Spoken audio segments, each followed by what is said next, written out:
Okay, once again, here we are with the B20 VTEC one-up pistons and all the details that we're going to share, including the whole setup, the Skunk2 cams, manifold, one-up pistons, like I said, and we'll talk about the details on the one-up pistons. We will weigh them for you, and also we will tell you the actual specs of the compression height, dome CC, and this way it would let you compute your compression, and we will go with what we went. And also a sound test on the 2.5-inch Magnaflow muffler, and we changed it to a 3-inch Magnaflow, and we will show you how it sounds and what it changed. And of course, our favorite, this one, it's gonna be good. The compression test will also show you, and also the good thing with the one that we like, the onboard drones, like this. So you know you like this, right? So sit back, get your notes ready, as you might get some tips and tricks along the way.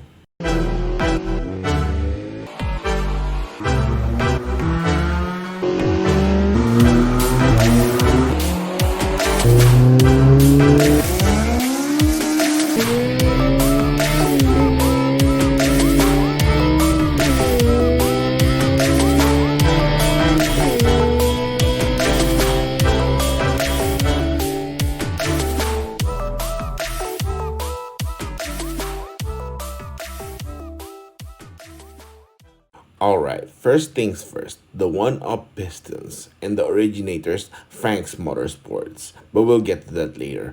Let's talk about the pistons. The piston dome is actually 7.5 cc, and the compression height, the compression height is actually exactly the same as a P3F B20, which is 29.59 millimeters. So you gotta remember that, and we'll go through that in the calculator later. Okay, now let's go over the setup. It's a B20 VTEC with the B16A ported head by us, obviously. B20 stock bore block with one-up pistons with NPR rings, stock rods but with ARP rod bolts, Skunk2 Pro Series intake, and Skunk2 Tuner2 camshaft, Skunk2 XP Series valve train, Skunk2 adjustable cam gear, and Skunk2 Alpha header, but that's a copy. Everything else is original. Now let's get to work. The owner, Apollo, actually works at a cruise ship or in a cruise ship. So obviously he took advantage of traveling, and whenever he's near the US or somewhere in Florida, he would order all of these from Skunk 2 himself. So hey, they're all original, including the ARP rod bolts and all the accessories. And now all this on the one-up pistons, we actually opened it and then weighed them out. So it's 352.9 grams piston 1, 352.8 piston 2, 352.9 on piston 3 in grams, of course, 353.1 on piston 4. And I asked Al, the owner of Frank's Motorsports, about this. And he said, as the batch arrives, they actually weigh them each and try to group them in a closer weighing set. So when you think about it, even if you can't weigh it, they come pre-weighed. So that's pretty good, right? Alright, the first thing we check is inspect the crank with a micrometer. Make sure it's all within spec and write all the notes on a piece of paper. And of course, see if it's true and round. Once we get that, we put the bearings on the block, torque the main caps like this, and then we actually measure with a dial bore gauge, just to check the inner diameter of the main bearing. This way, you can subtract this number with the main journals of the crank, and you get the bearing clearance. And once you get that, you know what to do next. Not like what we see in Facebook. They start using a dial bore gauge and they just poke it to the bore. I mean, what are you checking? It came from the machine shop, so it should be accurate, right? I mean, if you're not measuring the pistons and getting the number against the bore, you're just checking if it's straight. And if it came from the machine shop, obviously the bore is straight.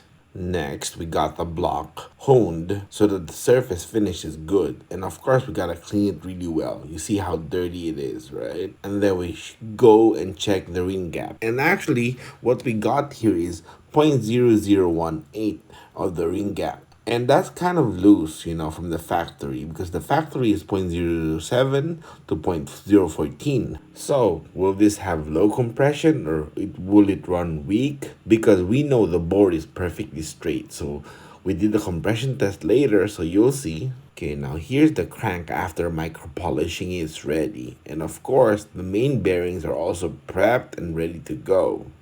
Looks really good. Now it's on the block, and we showed you one of them, right? In here. It's still posing for the camera. Sorry about that. Now we go to the rod bolts. Here we zero it out. And in the first phase of torquing, it's inadequate. Don't force it. Just do it again. Relube the threads, and this is the second one. It's still inadequate. So we go for the third time, and there. We got it to the right stretch. That's good. And if any of you guys have seen a spoon engine, this is how they do it. They actually write the weights on the pistons, and that's where I got the idea that it's gonna be good, right? I mean, it's gonna be simple to just write it on the dome, right? Here's the block, and it's ready to be closed up, and here, and then we put the strainer or the splash guard. We actually cleaned it, so so it's gonna be good. The oil pan is clean and ready to go. And then, bam! Now it's closed up and ready to run. Well, with the head. Okay, now that the bottom end is done, I forgot to show you the pictures before we installed the pistons and the ARP rod bolts, and here it is. I actually like to lay it out like this before assembling. This way I can see that everything is complete, and of course it gives me the drive to even do better assembling the engines. And here's the head, and it's gonna flow and make power really good, right?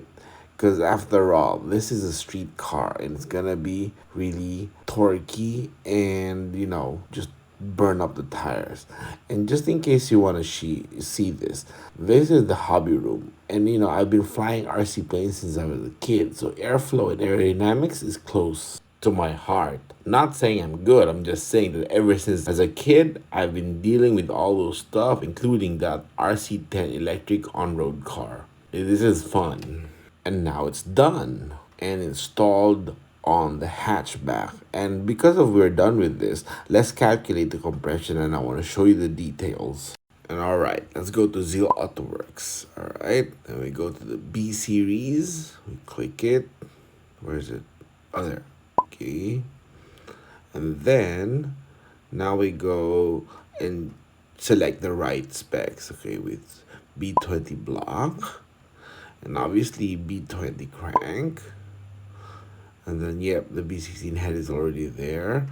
And then P3F pistons, because that's the compression height. But the dome has to be 7.5 cc. So you have to get that right. Okay. Then we get the rods into B20, of course. Right there. And then we calculate it. There you go. 12.47 is to 1 compression.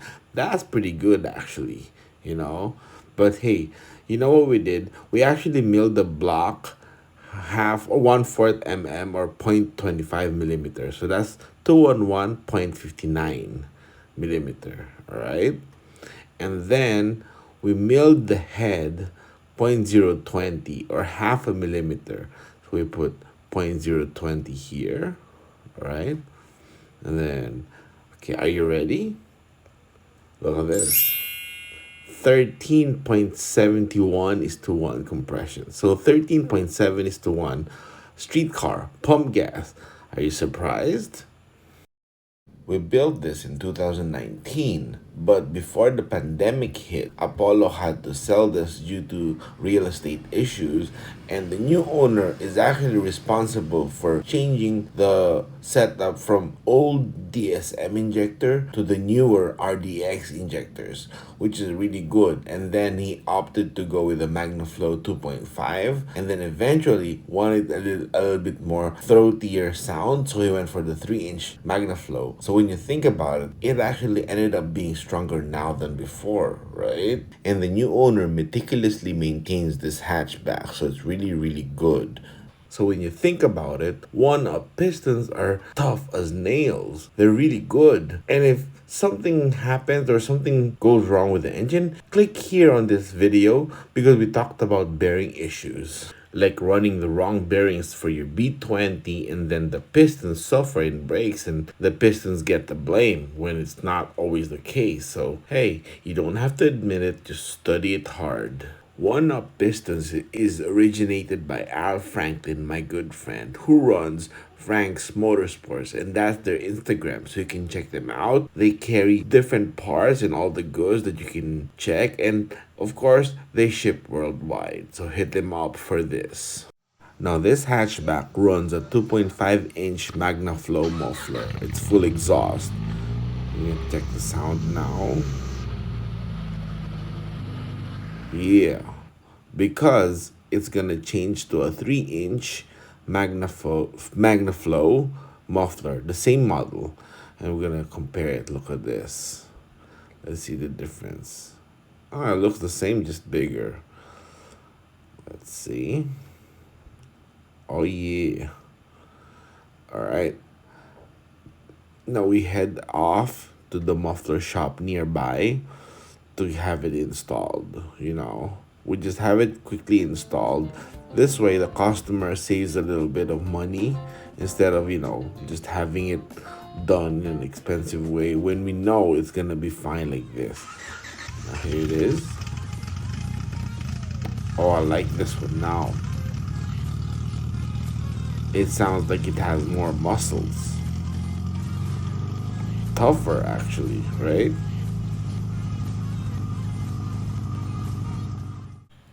Yeah, now it's ready. Now we can go on to do a bit of onboard run. And mind you, this is not full throttle.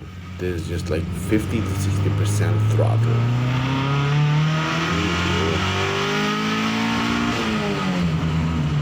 Ooh, nice.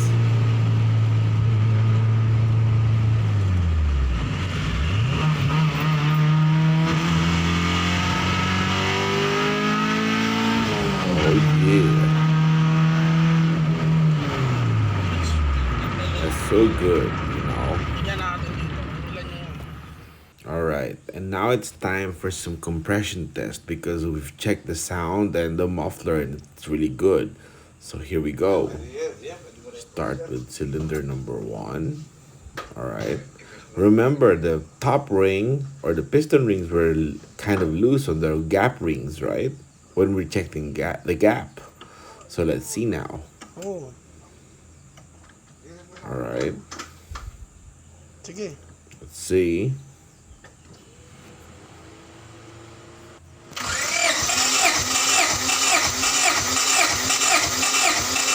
Up. Magti 300 na kasi kahit pinaawat ko na eh. Whoa. Buwan natin ba? Taas ng kompresyon nito? That's 300. Cylinder number 2. Sige.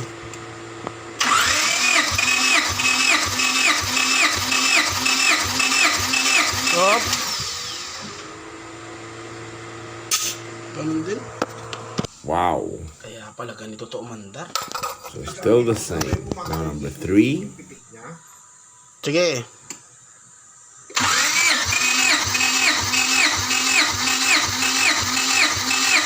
Up.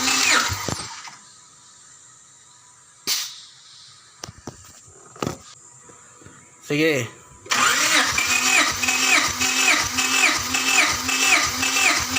Up. Ganun din. Okay, that's crazy. And it's been running for 3 years. That's tough. And yes, I build good engines, but I'm only as good as the parts that I use. So we have to thank Frank's Motorsports for this one-up pistons that are tough as nails. So you want to get some, right? And they carry many other parts. So if you want to be as reliable as this one and as tough, you should go to us.